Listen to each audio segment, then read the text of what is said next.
And sometimes there's a need just to go out in the fresh air. And if you've got somebody to say, let's go for a walk in the park. Well, yeah, and it was, and I'm not really the type to be wanting to. I'm quite an active person, so even if I'm tired, my mind is still saying, "Oh, it's a nice sunny day. I should really go out." The fact that I am too tired to is kind of separate from how my wishes. I want to go and do stuff. So I think for me, I was welcoming. Yeah, somebody just to link in. Let's just go and for a walk in the park for 10 minutes. Yeah. And they're just normal people. They're not. You're literally just going for a walk with a couple of new friends, and they kind of know what they're doing because they're from the hospice. But the structure. No one's forcing you to. If you did, most of the time didn't feel very well, so we would adjust everything. Yeah. But the fact that I knew every Thursday, whenever people would pop round and. So how long has this been going on for? So that was was that last year or the year before? We did it for about 6 or 7 weeks. I could have done it for more, but I think my friends were coming as well to take me out and stuff. So you felt like this was a sufficient time for you to. At the time, I did, yeah. I thought it was a great idea. Yeah, it's a nice, friendly people take you out because it's very isolating. Cancer can be quite isolating. I thought it was. Did you find that it built you up as well in terms of, the first time you went out, you might start for 5 minutes or whatever it was, and then the next time it's a little bit longer. Did you feel that you were beginning to get your fitness back again? Yeah, so that's something I took on board on my own. So for me, at different points in this 5-year experience, I have gone full on with the exercise. Yes. Yeah.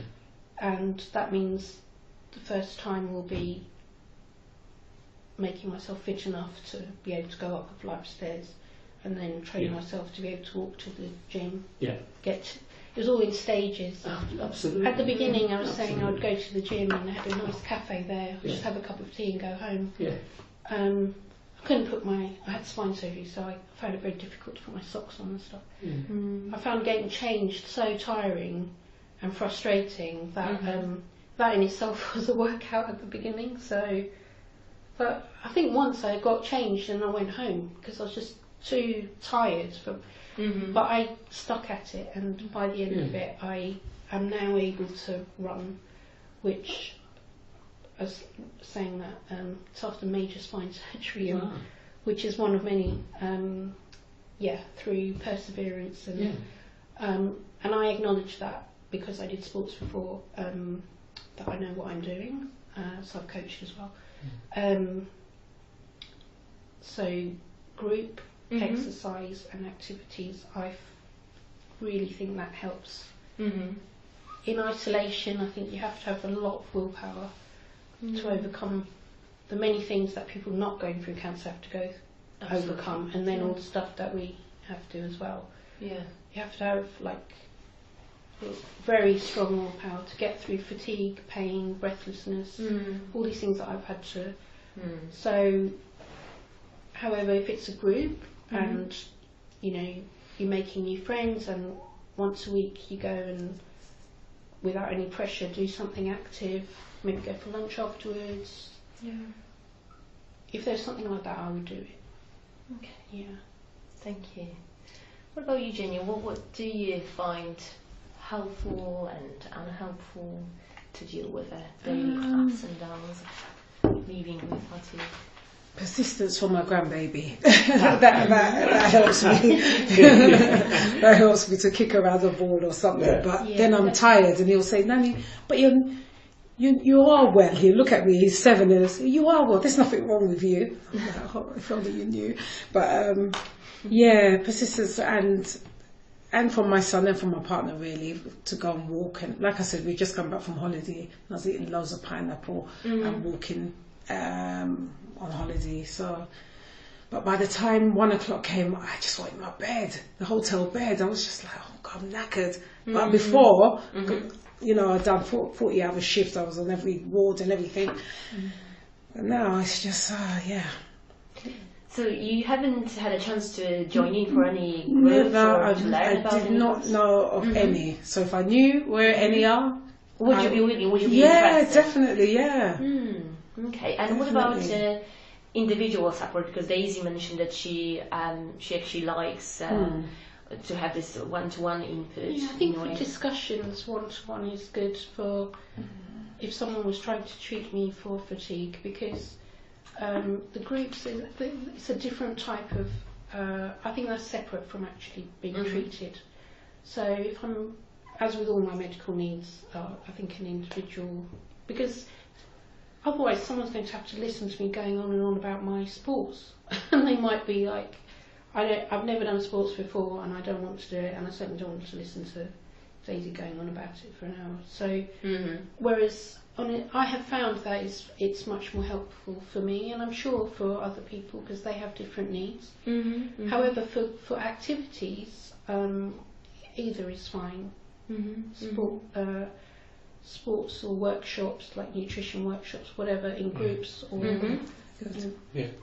either way is fine. Nutrition workshops are great because they're fun.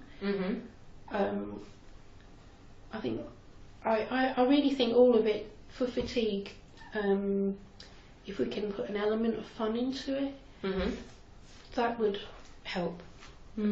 Because I don't see why it can't be, because it shouldn't be a chore. Everything is a chore anyway, so if we can make exercise and healthy eating and more enjoyable structure your day, and even gaining tips from other people, like enjoyable workshop, then I think that would help a lot of people actually. A lot of people I know would come to that.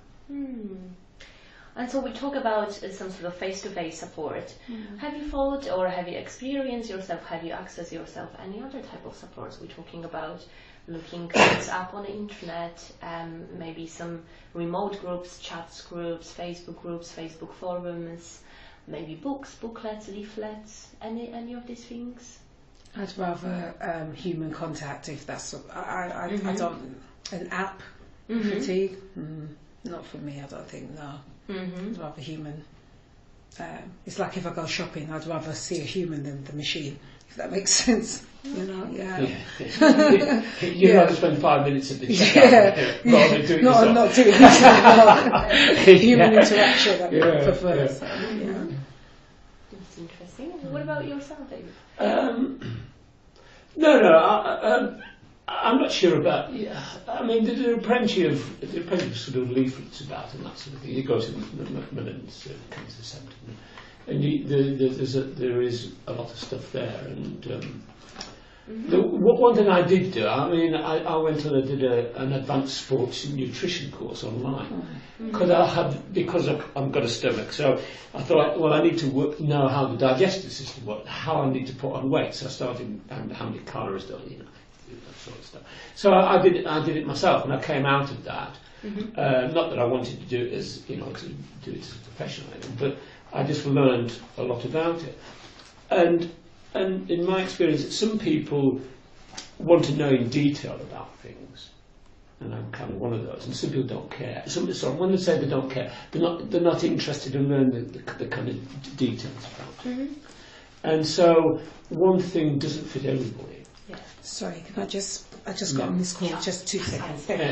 One thing doesn't fit all, and I think for the way you described that, I think that is the thing, is that we have to have different approaches depending on different people. I was a change management consultant until I retired, and one thing I always found out is that when you're doing change and you've got a big system organisational change coming in, some people want to know the minutiae details and say, well, just tell me what I want to do, what the vision, and let's get on with it. And there are people fall into different categories.